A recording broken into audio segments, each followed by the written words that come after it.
É interessante, queridos, que Satanás quer ser adorado de uma forma camuflada. Eles fizeram questão de colocar o grande selo da maçonaria na nota de dólar. Quando as pessoas estão manuseando a nota de dólar, consciente ou inconscientemente, elas estão visualizando uma pirâmide chamada pirâmide inacabada, tendo em cima, no topo da pirâmide, o olho chamado olho de Lúcifer, ou olho de Horus. Essa pirâmide inacabada, ela precisa ser acabada, ela precisa ser completada, mas ela só será completada quando a nova ordem mundial for estabelecida. A velha ordem mundial que hoje existe precisa ser minada, destruída, enfraquecida para se estabelecer a nova ordem mundial. Quando a nova ordem mundial for estabelecida, queridos, completou-se então a pirâmide inacabada. Este é o sonho americano contido na nota de dólar. Este é o sonho do Illuminati. Este é o sonho jesuíta. Este é o sonho do Vaticano. O sonho do Vaticano se tornou o sonho americano. E o grande selo dos Estados Unidos, que é esta pirâmide inacabada com o olho de Lúcifer, também é o selo da maçonaria. Como, queridos, poderíamos perguntar? Como uma nação adotou como o grande selo da nação o selo da maçonaria? Resposta: porque a maçonaria é uma religião que tem um Deus, o Abaddon, de Apocalipse 9:11, chamado na Bíblia de o anjo do abismo, o dragão, Satanás, o diabo, que engana todo mundo. Sabem, queridos, a nota de dólar recebeu esse grande selo no ano de 1935, no governo de Franklin Roosevelt. Franklin Roosevelt, em 1935, introduziu este grande selo na nota de dólar. Porém, desde 1782, o Congresso americano votou oficialmente que este seria o selo dos Estados Unidos. 1782. Faz muito tempo. Porém, este selo só foi introduzido na nota de dólar no ano de 1935. No pé da pirâmide, queridos, vocês vão encontrar uma frase: Novus Ordo Seclorum. Está em latim, que quer dizer nova ordem mundial. O presidente Bush pai foi o primeiro presidente que começou a falar abertamente sobre a nova ordem mundial. E depois os outros presidentes começaram a falar. E depois também, queridos, o próprio Papa Bento XVI começou a falar na nova ordem mundial. Hoje a expressão nova ordem mundial é uma expressão comum que você vê nas revistas e também nos jornais. Mas este é o sonho americano. O que é a nova ordem mundial? É a globalização do governo, é a globalização da economia, é a globalização da religião. A nova ordem mundial, ela se estabelece em cima de um tripé: governo mundial, economia mundial e religião mundial. E este sonho está sendo perseguido pelo governo americano. O governo americano trabalha em parceria com o Vaticano. O Vaticano não tem um exército para lutar suas guerras. Mas o exército americano, a maior potência militar do mundo, está à disposição do Vaticano para fazer com que todo mundo se ajoelhe diante do poder papal. Aquele poder que surgiu e que foi ferido de morte em 1798, mas que começou a ser popular novamente no ano de 1929. A popularidade papal começou a crescer de novo, quando a ferida mortal começou a ser curada em 1929, com a assinatura do Tratado de Latrão entre o Vaticano e Benito Mussolini na Itália. Portanto, queridos, de 1929 para cá, a popularidade papal está crescendo, crescendo e alcançou o clímax com João Paulo II. E agora o Papa Bento XVI está colhendo as consequências da popularidade alcançada por João Paulo II. Nova ordem mundial. O grande selo dos Estados Unidos, portanto, tem em cima o olho que tudo vê. O olho que tudo vê está presente em muitas catedrais, em muitas igrejas, em muitos bancos. A data de 1776 está no pé da pirâmide. Interessante que a data da Declaração da Independência Americana é 1776. E a data em que o Illuminati foi fundado também é 1776, dia 1º de maio. As pessoas que olham para o selo americano entendem que 1776 lembra a Declaração da Independência. Porém, aqueles que conhecem a história do Illuminati sabem que lembra o ano da fundação do Illuminati. A Bíblia diz que este poder falava como o dragão e exerce todo o poder do poder papal, do primeiro animal. O animal que subiu das águas, em Apocalipse 13, representa o Vaticano. E o animal que subiu da terra representa os Estados Unidos. Porém, os Estados Unidos faria com que o mundo todo adore ao poder papal, ao primeiro animal cuja chaga mortal fora curada. Em 1861, Abraham Lincoln foi escolhido como presidente dos Estados Unidos. Um homem de Deus, um homem que lia a Bíblia, um homem que orava, um homem honesto. Uma característica do caráter de Abraham Lincoln era honestidade. Queridos, ele trabalhou contra a implantação do Banco Central americano. Isto desagradou o Illuminati. O Illuminati promoveu a guerra americana para derrubar Abraham Lincoln, jogando o sul contra o norte. Mas pela graça de Deus, Abraham Lincoln, que estava com o norte, venceu o sul. E Abraham Lincoln deixou escrito: eu não estou lutando contra o sul, eu estou lutando contra o Vaticano. Abraham Lincoln tinha um amigo pessoal, Charles Shinney, que foi por 50 anos padre romano. E ele disse para Charles Shinney: Charles, se algum dia alguém me matar, pode saber que foram os jesuítas. E ele deixou isso por escrito. Queridos, Abraham Lincoln ganhou a guerra civil. Mas 2 anos depois, ele foi assassinado. Em 1865, ele foi morto. Quando encontraram era uma dupla assassina. Um morreu logo em seguida, mas o outro fugiu. E quando foi encontrado, ele estava escondido no Vaticano, fazendo parte da guarda pessoal do Papa.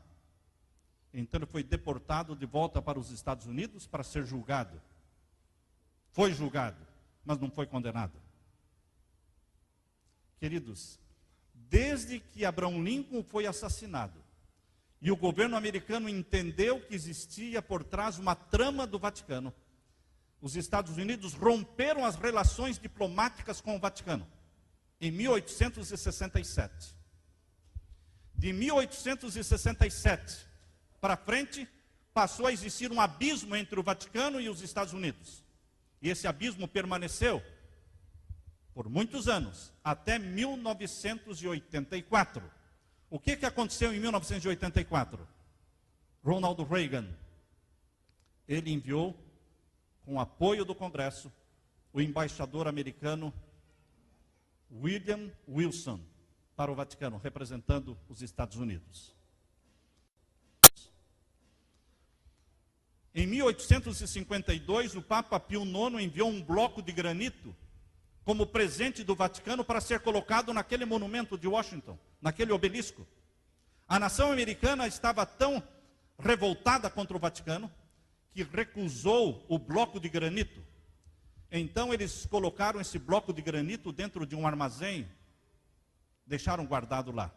A população descobriu onde estava, foram lá e com um guindaste guincharam e guindaram aquele bloco de granito, jogando no fundo do rio Potomac. Tal era a revolta e o abismo que existia entre o governo americano, a população americana e o Vaticano. Porém, as coisas começaram a mudar nos Estados Unidos. Em 1951, o presidente Harry Truman pediu ao Senado americano para aprovar a indicação de um embaixador americano no Vaticano, e foi rejeitada a sua proposta. Em 1960, o povo americano elegeu o primeiro presidente católico, John Kennedy. Viu como mudou? A América foi mudando. E agora o primeiro presidente católico, os jesuítas viram nele como sendo um aliado, um forte aliado. Só que John Kennedy disse para 300 pastores protestantes no Texas, antes da sua eleição. Ele no Texas, na campanha eleitoral, os 300 pastores disseram: mas você é católico, nós somos protestantes, como é que nós poderemos apoiá-lo? Ele disse: eu sou mais americano do que católico. E se um dia eu tiver que fazer uma decisão em que a minha religião terá influência sobre a minha decisão como presidente, eu renunciarei à presidência. E ele recebeu o apoio dos 300 pastores, e ele foi eleito presidente dos Estados Unidos, em 1960. Queridos, em 1963, John Kennedy resolveu romper as relações do governo americano com o Banco Central americano. O Banco Central americano, conhecido como Federal Reserve Bank, tinha autorização de imprimir o dinheiro americano, o dólar. E John Kennedy resolveu não mais pegar dinheiro com o Federal Reserve Bank, mas imprimir, por conta do governo, o próprio dinheiro. E ele imprimiu 4,2 bilhões de dólares. 1963. 6 meses depois, ele estava morto por um agente da CIA. A propósito, queridos, quem fundou a CIA foi um Knight of Malta, cavaleiro do Vaticano, chamado Bill Donovan.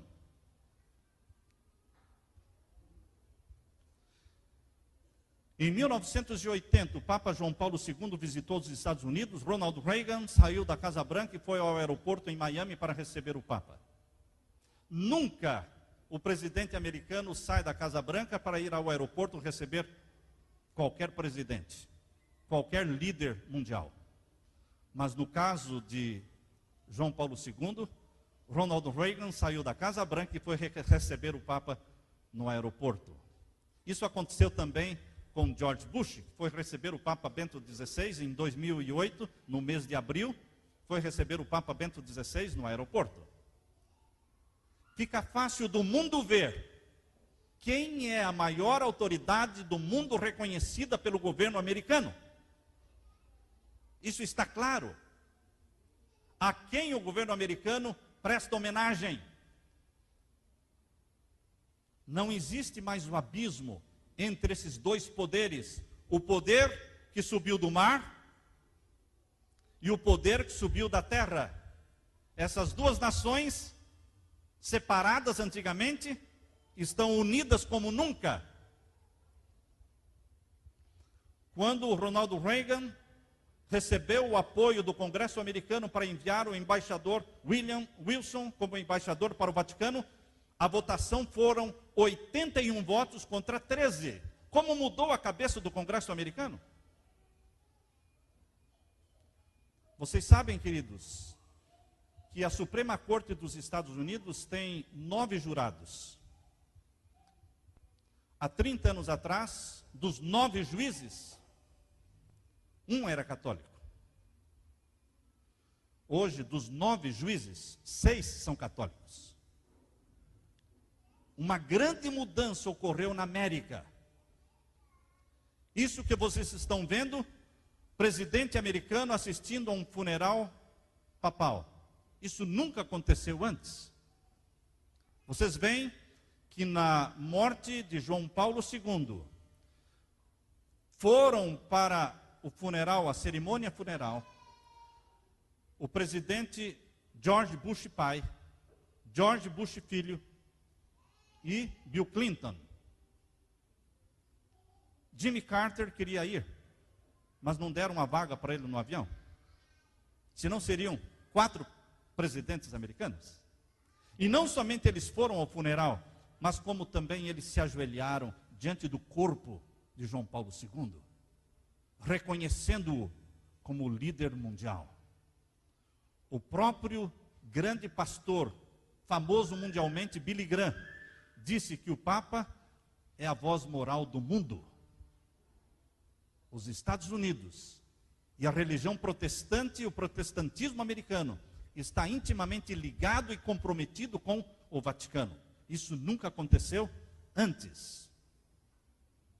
Nunca aconteceu antes de um presidente americano se curvar diante de um Papa. Há pessoas que dizem que não há sinais da breve volta de Jesus. Mas eu quero dizer a você, meu querido, que eu estou ouvindo passos de um Deus que está voltando. Eu estou ouvindo passos de um Jesus Cristo, Rei da Glória, que está voltando. Só Ele é Deus. Só Ele é digno de toda adoração. Deus está à procura de um povo que ouse ficar em pé diante de Deus e não se ajoelhe diante das autoridades humanas e diante daquele que se proclama Deus na terra. Isso que está acontecendo não aconteceu nunca antes. A Constituição americana faz separação entre igreja e Estado. Porém, no mês de abril de 2008, o presidente George Bush convidou o Papa Bento XVI para vir aos Estados Unidos para celebrar na Casa Branca os seus 81 anos de idade. E o presidente Bush fez uma festa com 9.000 convidados, a maior festa já realizada na Casa Branca. Para que tudo isso? Para mostrar ao mundo a amizade e o compromisso que existe hoje entre o governo americano, que adora Abaddon, adora o Deus representado pelo obelisco, e o poder papal, que também adora o Deus representado pelo obelisco. O obelisco representando o Deus egípcio, Deus Sol, chamado Osíris, está na frente da Basílica de São Pedro. O obelisco representando o Deus Osíris, Deus Sol egípcio, está na frente do Capitólio. Queridos, esses dois poderes mencionados em Apocalipse 13 estão unidos como nunca. E são passos de um Deus que está voltando. A palavra de Deus diz em Apocalipse 13, verso 8: e adoraram-na todos os que habitam sobre a terra. Quem não vai adorar ao poder papal, sustentado e apoiado militarmente pela maior potência do mundo, os Estados Unidos? Quem ousará ficar em pé e não se curvar diante do poder papal, quando essas duas potências, a maior potência religiosa do mundo e a maior potência religiosa militar do mundo, essas duas potências estão unidas, forçando presidentes, rainhas e reis a se curvarem e a reconhecerem o líder mundial? Quem ousará ficar em pé? A Bíblia diz: e adoraram-na todos os que habitam sobre a terra, aqueles cujos nomes não estão inscritos no livro da vida do Cordeiro. Os que não têm o nome no livro da vida do Cordeiro se ajoelham e adoram. Mas existe um povo cujos nomes estão no livro da vida do Cordeiro. Aqueles que amam a Deus, guardam seus mandamentos e têm a fé de Jesus. Estes dirão: só a Deus nós adoramos, só Ele é digno de receber toda a adoração, porque Ele é o Santo de Israel, Ele é o Criador dos céus e da terra.